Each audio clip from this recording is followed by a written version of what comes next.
Dámy a páni, vzácni hostia, milí partneri, zástupcovia médií, chceme vás veľmi pekne privítať na dnešnom stretnutí. 27. ročník Salesianskych športových mládežníckych hier podporili viacerí významní sponzori a partneri. Patronát nad podujatím prevzal prezident Slovenskej republiky Andrej Kiska, záštitu nad podujatím prevzal primátor hlavného mesta Ivo Nesronal a máme aj rôznych hlavných partnerov, či už finančných alebo mediálnych, a to je zhruba 40 partnerov, ktorí nás takto podporili. Pred 2 rokmi sme robili túto akciu samostatne, dopadla veľmi dobre, ale malo to niektoré komplikácie, samozrejme aj finančné. Keď došla ponuka robiť tieto medzinárodné salesianské športové hry s rakúskou provinciou, nás to veľmi potešilo. 90% krajín prišlo o deň skôr alebo o deň neskôr odchádzalo, lebo okrem Bratislavy, ktorá je veľmi zaujímavá, chceli vidieť aj veľmi zaujímavú Viedeň. Rakúsko to veľmi dobre prijalo, lebo oni povedali, že oni by to asi vzhľadom na kapacitu Salesianov, ktorú majú vo svojej provincii, a kapacitu mladých, ktorí s nimi spolupracujú, asi nikdy nespravili sami. Takže pre nich to bolo veľmi výhodné, že spolu s nami sa spojiť a urobiť to. Ja, im Moment ist es so, dass ein gewisser Austausch stattfindet. Besuche werden gemacht, Austausch findet statt. Ich habe zum Beispiel in den letzten Jahren einige slowakische Studenten, die sehr mit den Salesianern verbunden sind, bei uns zum Aufenthalt gehabt. Die haben dann auf der Universität studiert. Das ist das eine. Das zweite ist, dass ja die Grenze, gerade Bratislava und Wien, ja wirklich vorbei ist. Da kommt man ja rüber ohne Probleme. Gell? Und dann sind ja mehrere Arten von Verbindungen jetzt möglich. Zu Wasser, mit Autobahn, die Züge sind auch viel besser jetzt dran. Autobahnen werden gebaut.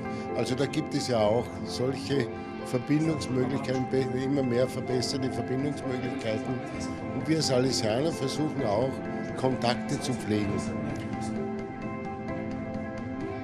Šport je vlastne ten, ktorý spája. Šport je ten, kde ľudia nadväzujú vzťahy, kde vznikajú kamarátstva, priateľstva, ktoré možno, že trvajú možno 4 dní, rozlúčia sa, ale stále to v ich srdciach ostane. A to si myslím, že je veľké také posolstvo aj Dona Boska, hlavne posolstvo aj týchto hier, že spája ľudí. A hlavne aj tých mladých, pretože veľa mladých v dnešnej dobe nešportuje. Hej. Motom týchto hier je heslo Vždy veríme až do konca. Pred 2 rokmi heslo hier bolo Bojujeme o dušu na ihrisku aj v živote. Nám ako organizátorom záleží na tom, aby obidve tieto motá alebo tieto hry boli podporené ako duchovnou myšlienkou, preto spájame tú športovú s tou duchovnou. Vždy veríme do konca bol slogan, ktorý vznikol tak, že chceli sme, aby mladí, tak ako veria v športe, že ešte stále majú posledné minúty na to, aby vyrovnali nejaký zápas, tak takisto aj v našom duchovnom živote. Tak vieru si treba zachovať, aj keď prídu horšie časy a zachovať si ju, keď je aj dobre. Hlavne, aby si tento deň užili, aby tieto hry boli pre nich takým nadbudnutím nových vzťahov, plných zážitkov, a aby sa nebali, aby hrali až do konca, aj keď príde možno príde prekážky, ale aby stále verili, že môžu dosiahnuť ten úspech. Hej. Chceme, aby tieto medzinárodné salesianské športové hry splnili 3 zážitky. Športový, duchovný a organizačný.